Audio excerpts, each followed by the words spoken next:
Everyday, ordinary human experience puts us into contact with many different things. Some things are recognized or known quite easily.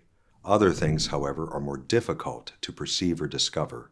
The existence of God falls into this latter, more difficult category.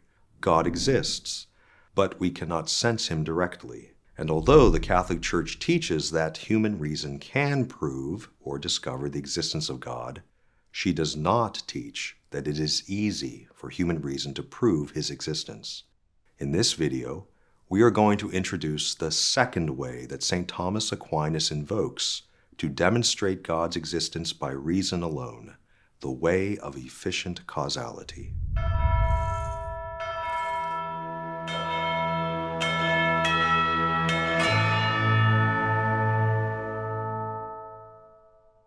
Thinking is not an easy activity. Clear thinking doesn't just happen.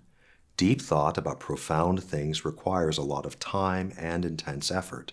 This is why we naturally admire the brilliant philosophers and scientists of history who have made great discoveries about the profound truths accessible to human reason. One such brilliant thinker was the 13th century philosopher and theologian St. Thomas Aquinas.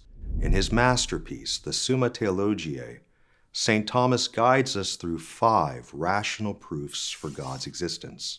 We recall that each of Aquinas' 5 ways has its own proper argument. Nonetheless, these 5 ways fit together and constitute a unified, integral whole.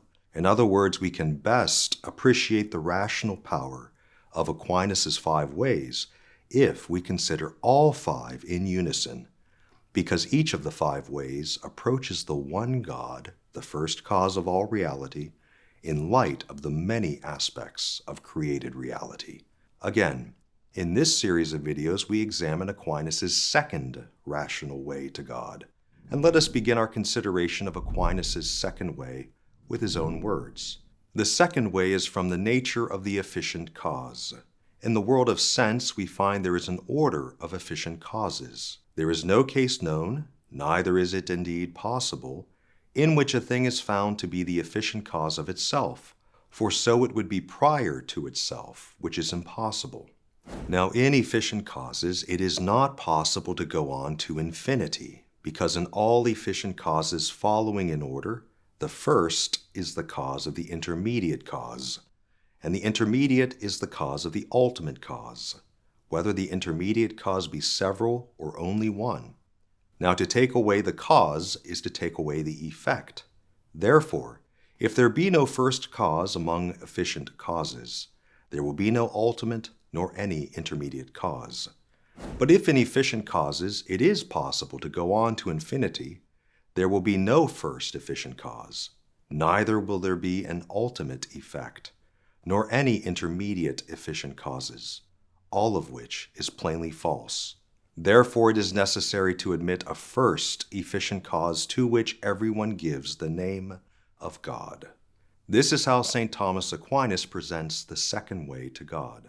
If you find Aquinas' argument here to be complicated and a little bewildering, don't feel bad. Philosophers and theologians have been studying Aquinas' second way for 750 years, and everyone feels overwhelmed the first time they study Aquinas' 5 ways. In order to understand Aquinas' argument, let's pause briefly to note some of the proof's big picture themes and characteristics. First, we note where the second way begins. The argument begins with dynamics and realities that we recognize in the world around us through human sensation. Aquinas starts with things that we can sense. This foundation of Aquinas' second way is one of the most important components of his argument. Why? Because sensible reality is something accessible to all normal people in all ordinary circumstances. You don't have to be a brilliant philosopher or an erudite scientist in order to experience the world through your 5 senses: sight, hearing, taste, touch, and smell. All human persons, from the infant to the elderly, experience the world through their senses. Therefore, We note that Aquinas' argument is not built upon an inaccessible, esoteric, or elusive foundation. He grounds this argument in observable phenomena that all sane people recognize.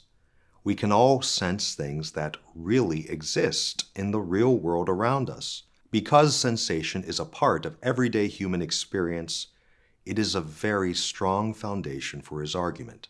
Second, we note what Aquinas concludes at the end of his argument. He concludes to the existence of an absolutely unique being, a being that everyone calls God. This conclusion does not surprise us. However, if we compare where Aquinas begins his argument, human sensation, with what Aquinas concludes, God exists, we observe something very significant. The human person cannot directly sense God himself. God is supernatural, beyond our native natural capacities of sensation or comprehension. Nonetheless, Aquinas begins his argument with things that humans can sense. Thus, the second way follows a fascinating rational path.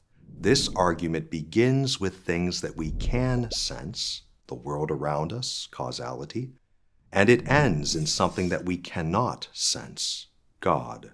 So this argument reasons from what is most immediately knowable, sensible reality, to what is not immediately knowable, God, divine reality. Aquinas in his arguments is always careful to proceed from what we do know to what we do not yet know. Third, we note how Aquinas connects the starting point of the second way to the conclusions of his argument. He explains that this is a proof from the nature of the efficient cause. Therefore, in order to understand Aquinas' argumentation, we will have to investigate the nature of causality in general and the nature of efficient causality specifically. Efficient causality will be the topic of our next, the second video on Aquinas' Second Way. In this introductory video, however, we have seen the broad contours of Aquinas' second proof for the existence of God. He begins with what all people can discover and know through everyday human sensation and experience, and he concludes that there is a unique being beyond everyday human sensation and experience called God. Aquinas proves the existence of God through a careful consideration of the nature of efficient causality. Let us now bring this video to a close. God does exist. He is real. Moreover, his existence is something that human reason can discover, even without divine faith. Although it is not easy to prove that God exists by reason alone, it is possible, especially when we are aided by the wisdom of St. Thomas Aquinas. In the videos that follow, we will continue to benefit from Aquinas' wisdom as we examine his second proof for God's existence, the second way. For readings, podcasts, and more videos like this, go to aquinas101.com. While you're there, be sure to sign up for one of our free video courses on Aquinas. And don't forget to subscribe, like, and share with your friends, because it matters what you think.